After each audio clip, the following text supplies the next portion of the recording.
Hello, it's Lois. It's COVID Captivity Day 8. And for those of you who follow me, I know you're thinking, hey, what happened to day 6, 7? Day 6 and 7. Well, here's what happened. Saturday night, I was sewing up my Trump dolls, and I was going to make a video on doing my Trump photo dolls.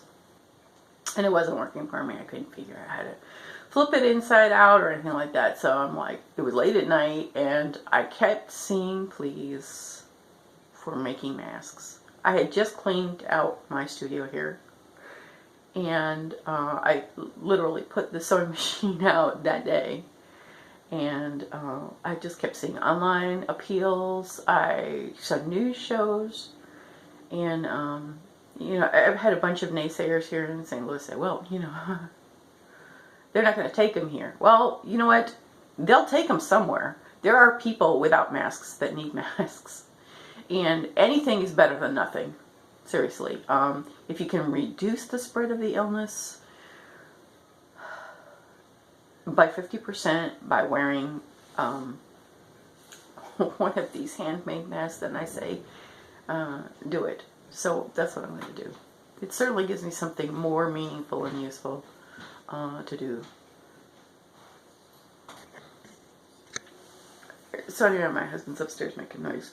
This is what I'm working on. And that night I just kind of appealed to my crochet friends. Okay, these are ladies that I met in my Stitch and Bitch group, for those of you who follow me. And we've just been together. We've been friends for years. And they're all ladies like me who are either elderly or immune compromised, that are kind of held up in their houses, and they need something to do.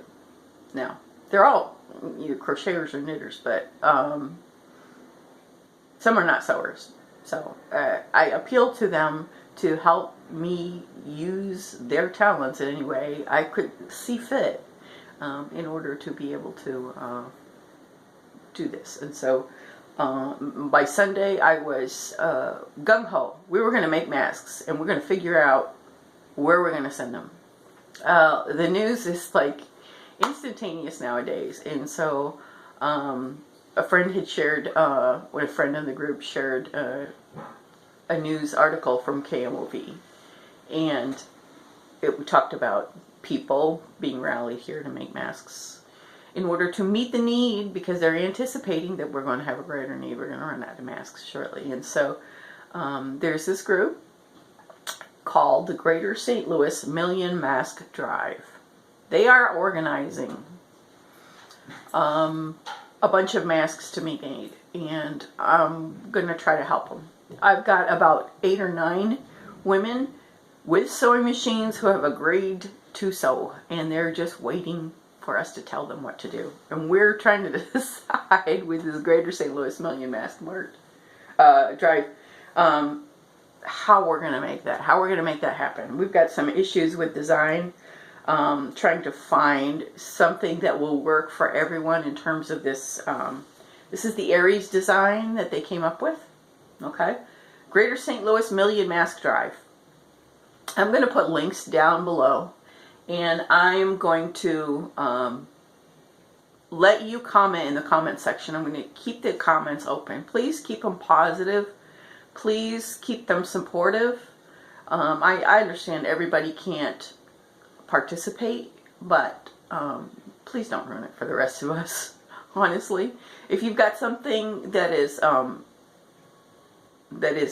important to tell us about our design or help lead us in the right direction, I welcome those kind of comments. But as far as negative comments, I just, you know, we're going to be in a desperate situation where we're not going to care if respirators or N95. The CDC is saying that using bandanas and scarves is a last resort, rather than just going out there and breathing, you know, all kinds of creepy crawlies. Please, guys. So I'm rallying ladies together. I am distributing patterns. Okay. If you go to the Greater St. Louis Million Mask Drive on Facebook as a group, join that group. that is probably the best way for you to be in touch with what we are doing. If you want to know what my little group here in St. Charles is doing, the ladies whom I'm hoping to get supplies to so that they can work out of their houses, and we can get runs to drop them off to the Million Mask Drive. If you're interested in following me and what I'm doing, or just watching to be inspired that there are actually people, I realize not everybody is the means to do that. Some of us are very frail, some of us don't. So we all have talents. If you can use your talent for good, if you're holed up in your house and you're looking for something meaningful to do, this is one of the things to do it. Find something. We're going to be so out of PPE of all kinds. That includes face shields. I understand that there are geeky guys with 3D printers who are making just regular PPE equipment like face shields and things like that. Different parts that we need. And so if you have a talent, I encourage you to think about what that talent is and how you can use this to help us combat this crisis. Hopefully we all come out of it on the other end. So I am making these masks, the Aries pattern, and I have a bunch of patterns to give my friends. If you go to that Greater St. Louis Million Mask Drive, and I will put the links down below, so if you want to click on the link and make it easy, I'll try to make it as easy as possible for you to get there. This is the pattern. And when it prints on your printer, it actually prints to scale. So, if all you have to do is cut this out and start cutting your pieces. Now, there are also instructions. So, if you go to Greater St. Louis Million Mask Drive, there are instructions on the site with links where you can click on the link and pull up 15-page instructions on how to do it. Here's the pattern. This is called the Aries. And the Aries has several things. We're trying to use HEPA filters. I just used interfacing because I wanted to see how this mask went together. I left it open in the bag, but if you look on here, and I apologize because this is my first mask, so it might not be all that great functional. If you guys are making this mask and you have any pointers on how to sew them better, please comment down below. Okay. So this particular mask has a front. Okay, it fits. I'm not gonna put it on all the way, but as you can see, it fits. It's got ties like a surgical mask. So you tie it here, and then you tie it above. And then there's a nose wire placed in a little slot right here that is removable, so you can wash the mask and pull this out. And it helps the mask fit to your nose. We're still trying to work out the logistics of how we can do that and how we can get more of these metal pieces. I think I might just mass produce them myself in my house here. If I find the right materials. And then inside there is, I have interfacing here that I sewed together, okay? You can use, I guess what they're recommending, use the vacuum cleaner bags or air conditioning filters. This interfacing almost has like a consistency of coffee filters. That might be something we might consider. Because they're stiff. Yeah, as far as filtration is concerned, guys, don't be telling me about 0.3 microns and all that other. You know what? Something is better than nothing. If you've got this around your house, use this. Seriously. Okay, so this is a interfacing that I sewed together, and this goes inside the mask. It gets put inside the slot of the mask. And I'm going to try to figure out a neater way to do this bottom. A way to attach it without it getting in the way of people's necks because it's on the inside flap. but it's not going to be permanent because you need to be able to remove this filter. And then, so what happens is the healthcare professional can remove this filter and put another one in, and then they'll have a clean filter. And so what they can do is remove this, remove the filter, launder the mask, and then put the special wire back in and a new filter. That might be something else. We need to make more extra filters. Okay, so this is what I mobilized to do, and I'm trying to mobilize my group of 8 ladies so far, 8 volunteers so far. Oh, you ladies are so wonderful. Okay. I know there are people across the country that are following me, and I would just like to encourage you. If you've got a sewing machine and adequate sewing skills, I mean, we're not looking at your stitches here, okay?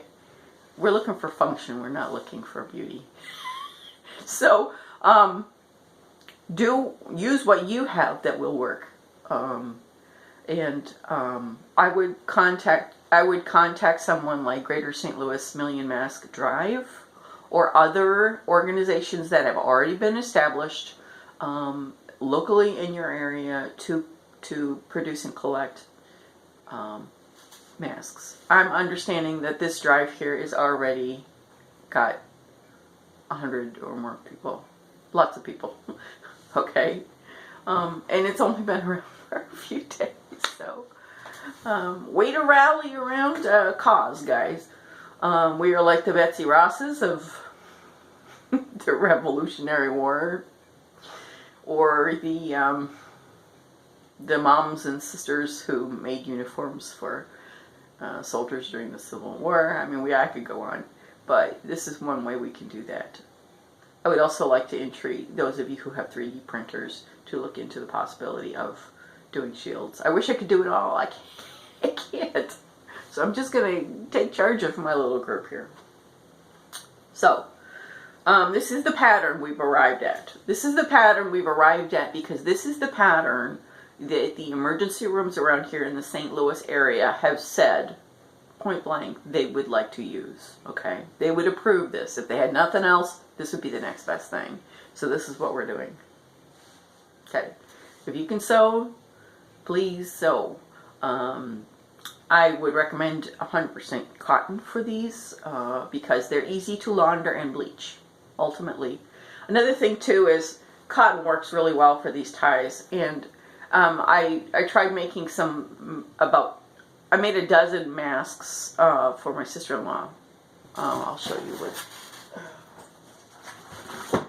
Okay, so my sister-in-law works in a clinic, and she is out of masks. I asked her, she's in Texas, and so I sent her the 12 masks that I had made. I said, you know, I can bleach the hell out of them and stick them in a bag with sterile gloves. That way they're sterile on the inside, that we can put them out. And she said, you know what, look, just send them to me, and I will try to autoclave them. So I sent her a dozen, and she's going to autoclave them. So we'll see how that goes. I'll keep you posted on whether or not that works. But for the rest of these masks, I'm going to adopt this Aries mask pattern, and I'm going to start making more of these. I've got a lot of cotton floating around my house from quilts that I have made, silk quilts that I have made. I use cotton as a border. I use cotton to stretch my silk on canvas, so I sew some of those borders to the edges of it. Sometimes I take fat quarters, so I have a bunch of fat quarters around. I have a bunch of rolls of border around, so that's what I'm making me use. If you have a bunch of seam bias tape, you're like 12 steps ahead of me because these ties actually use seam bias tape, and I was just using my border, sewing it up to make good use of it. As far as these metal things are concerned, I'm going to try to figure out an easy means for getting these to you, because these really need to be a certain size and have a certain function. This is aluminum armature wire, and this actually does really well at holding the shape. The nice thing about this is it's very bendable, so you can bend it around your nose. You can see it. You can bend it around your nose, and it holds its shape, but it's still malleable. Okay, I needed to make this longer, so I'm going to make this longer. I'm going to go check with Michaels and see if I can get some reasonable armature wire and see if we can start from there. We're just trying to figure out this wire thing. And then, and so these are the masks that I made for Jean with the elastics. And a lot of people have said they don't like these elastics. Of course, they'll do in a pinch. If you're walking down the street and you need something, this is better than nothing, right? Okay, so the elastics really aren't very popular. And the reason why is because everybody has different size ears, right? I was wearing one yesterday and it kind of fell off my face, this one ear, when I was talking to my friend. We were trying to maintain 6 feet of distance in the park, and so it wasn't, that design wasn't really working for me. So I'm hoping that maybe something like this might work a little bit better. Here's my idea. Okay, friends. If you're not following me and you don't care about this, you probably turned off by now, so I'm just going to bore the rest of you. What was I going to say? I forgot. This needs to be scripted. Okay. Yes. All right. So, the pattern itself is online, and it's the Aries pattern. There are several different patterns on the Greater St. Louis Million Mask Drive website, the Facebook site. There are several other recommended patterns, but last night we arrived at this pattern. This is what we're going to do.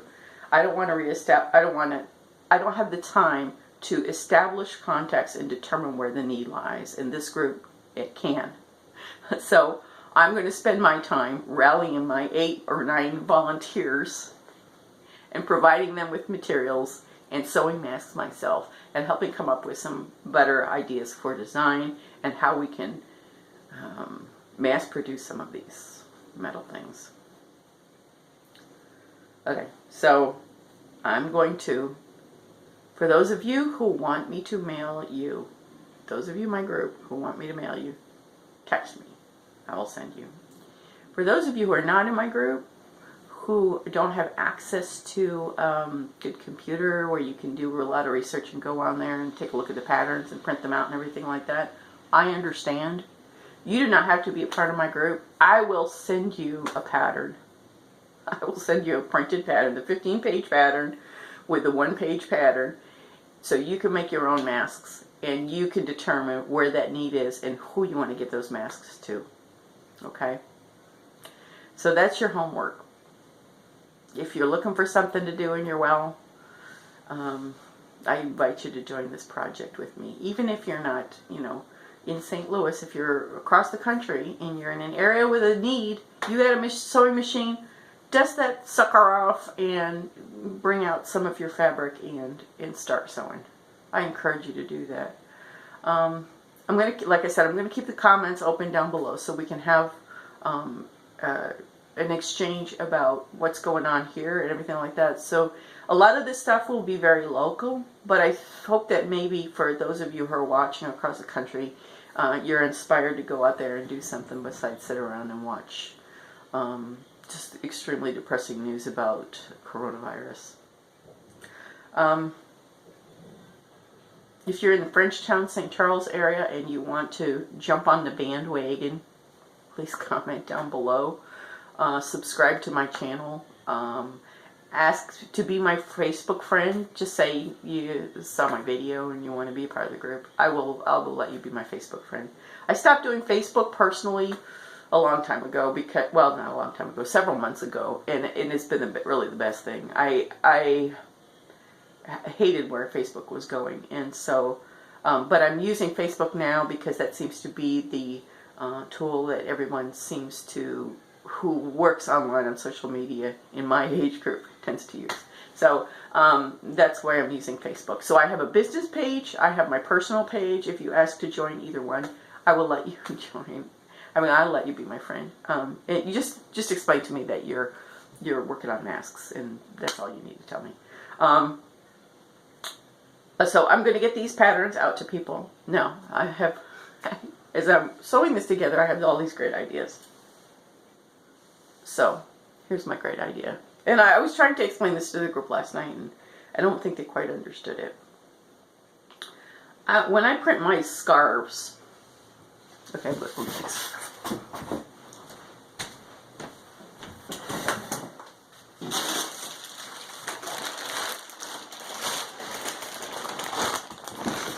So when I print my cancer scarves out, I have this. This is what I printed on knit, because I experimented with several fabrics. I print my whole design. So either I do an entire digital design that's 36 inches across, or I have a silk design and I take pictures of it with my cell phone, and then I mend them together in Photoshop. So I have an entire like poncho design in silk, and then I print them on spoonflower fabric. I don't know why I get this idea, but one day I was sitting around thinking of something too, right? And so I said, I'm going to take these and print them on spoonflower fabric, on machine washable fabrics for my cancer patients. And then when they need to wash their scarf, they can just pop it in the washing machine.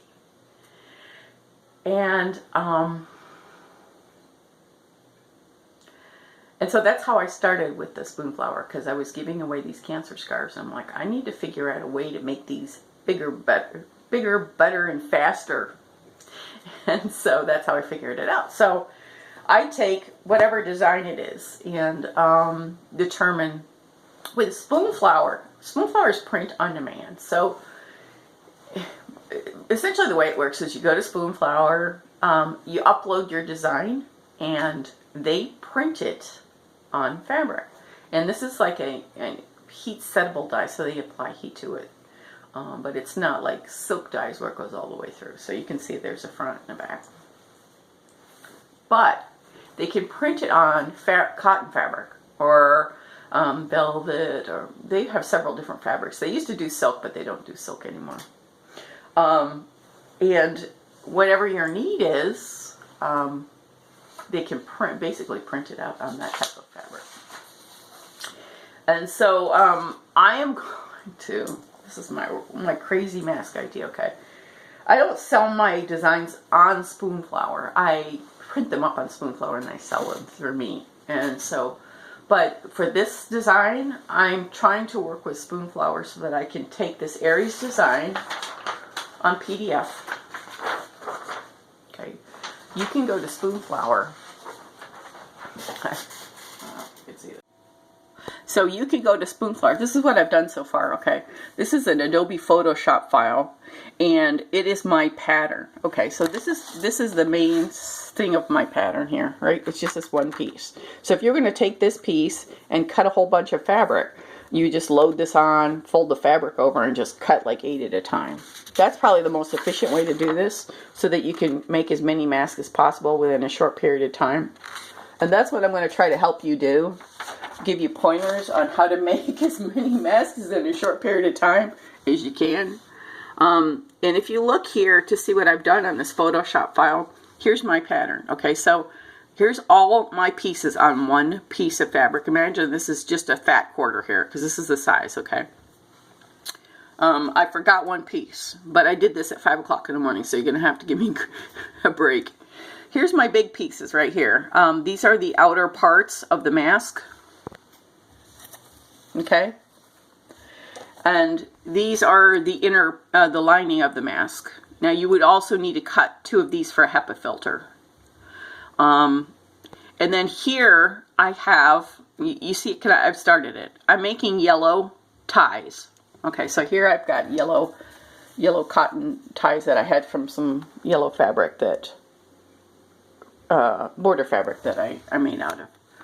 But I wanted to make yellow ties because they would be easy to see. So I'm trying to adapt this mask design to make something that's efficient for these medical users. And so On the inside, if you've ever worked in the medical field, you know you always have a clean and dirty side to your uniform or your personal protective equipment.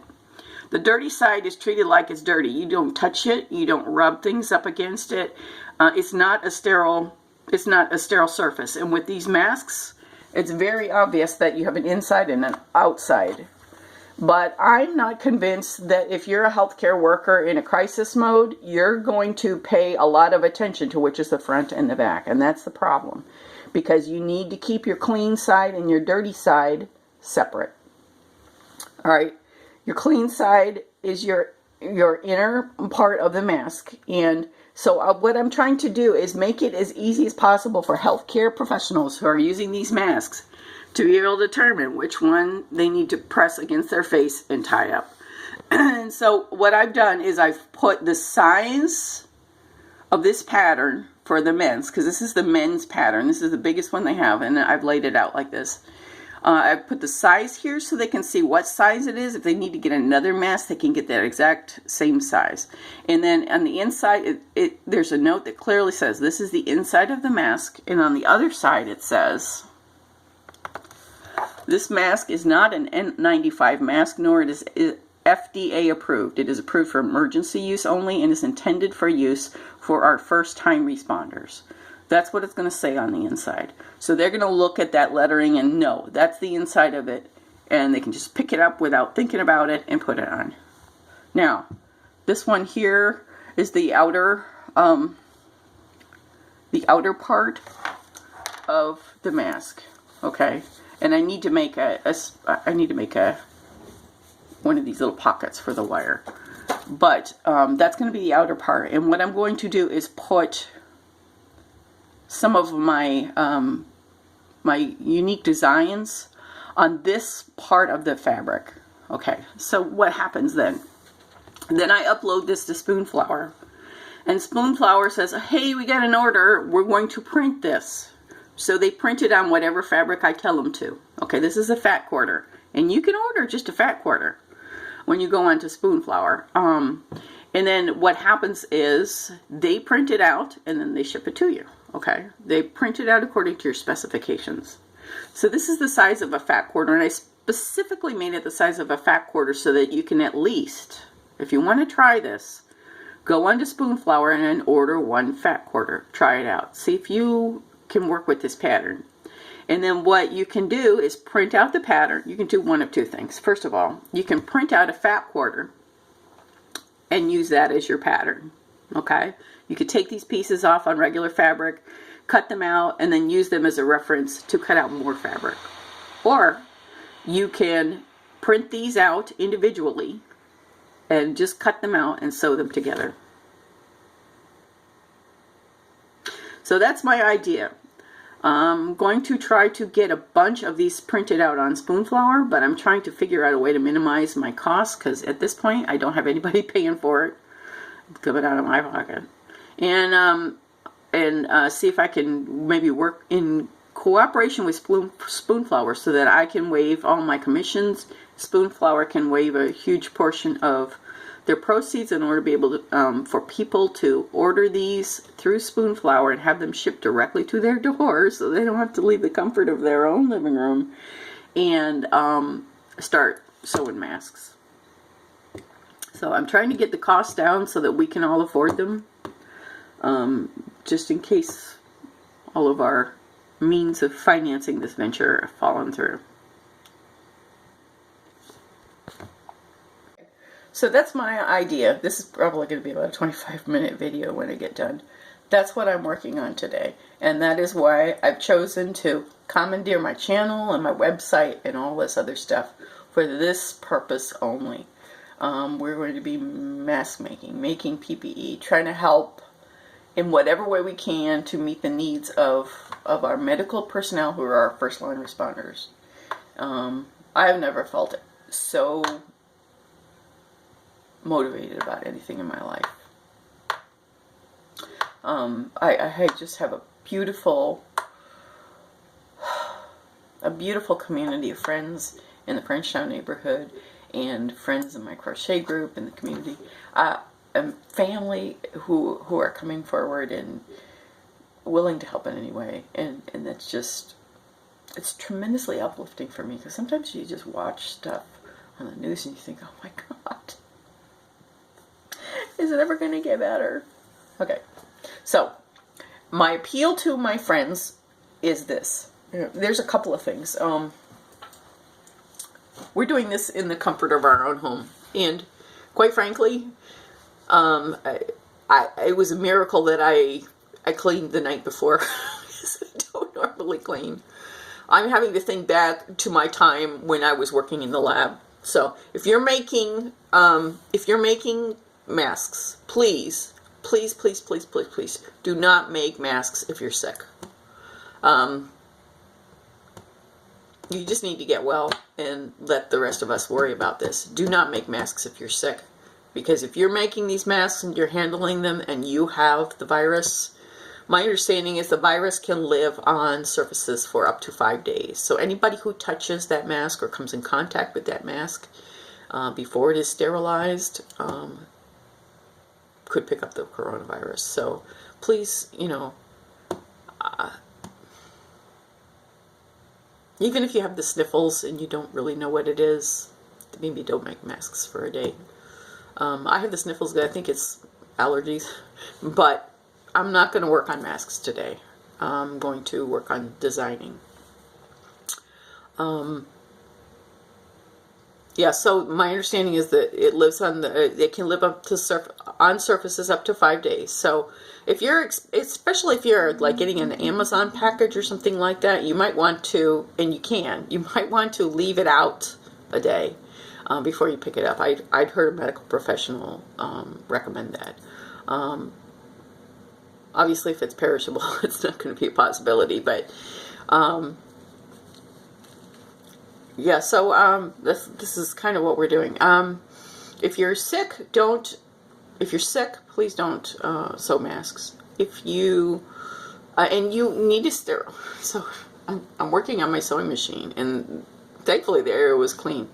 So I thought back to my lab days, and when I worked in the lab, I wore a lab coat. I had an assigned lab coat, and when you hung it on it was reusable, so, and it was laundered whenever you wanted to, but you had like a special hook that you hooked it onto, and you had your clean inside and your dirty side, so you had to hang your clean side in, your dirty side out. As we're working on this, and I'm thinking back to my days of working in the laboratory. What did we use? I mean, there was all kinds of creepy crawlies in the laboratory, and you try to keep it down, but you don't. So you have to make sure that you bleach your surface. What did we use? 0.5% solution of bleach. That's what we used. You guys have all these fancy cleaners with these essential oils. They ain't going to kill germs. Sorry.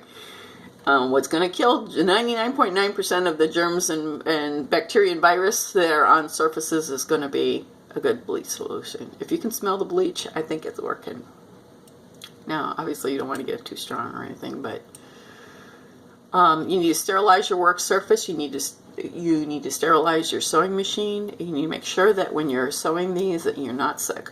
You need to make sure that you don't put your masks on your lap or any other surface that might be contaminated, because that's all considered dirty. Wash your hands frequently and often, and especially the moment you start working on masks. What else? Don't touch your face. And here's one thing that I've noticed, and I'm not the only one who does it, I know. If you're a sewer, when I wasn't working in the lab, I always had gloves on, so I always knew not to touch my face or, anything. Because, Lord only knows what on your gloves. But if you're not wearing gloves, oftentimes you don't think about it. You touch your face. And if you're a sewer, and say you have 2 pins, and you're working on something, right? With your right hand, and you got a pin in your left hand, and you pull out another pin, but you need it. You're going to need it soon. And so what do you do with it? You stick it in your mouth, right? To hold it until you need it, and then you grab it from your mouth. You can't do that.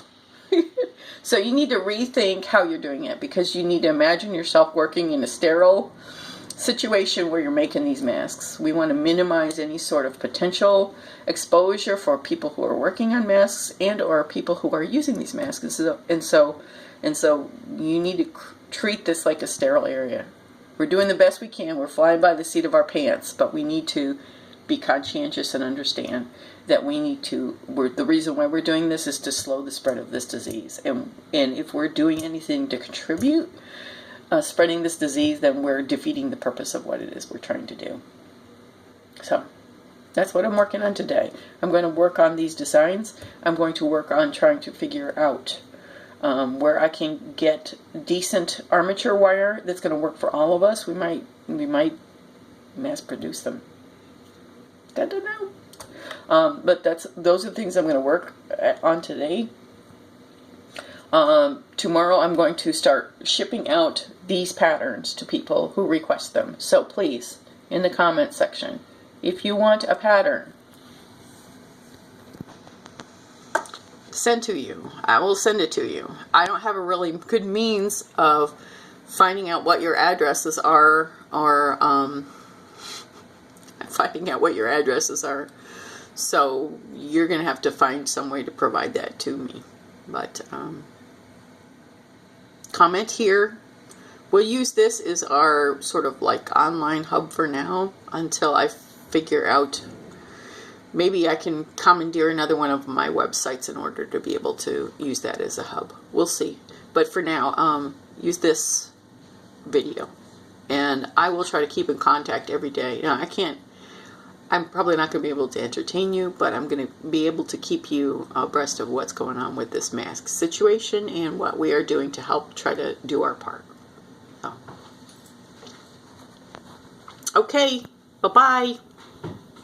Go make masks. Okay, one more thing. I know I've been preaching to you about keeping your surfaces sterile, your working surfaces sterile, and your cutting surfaces sterile and stuff like that. But I want my ladies specifically to do one thing. I want you to keep all your scraps in a box somewhere. Because when this is all over with, I would like to make a quilt of our Stitch and Bitch sisters. And I want to use all your scraps of fabric in order to be able to do that. So I want you to collect moderate ones. Don't give me the little slivers of stuff. Although I could technically use them, yeah.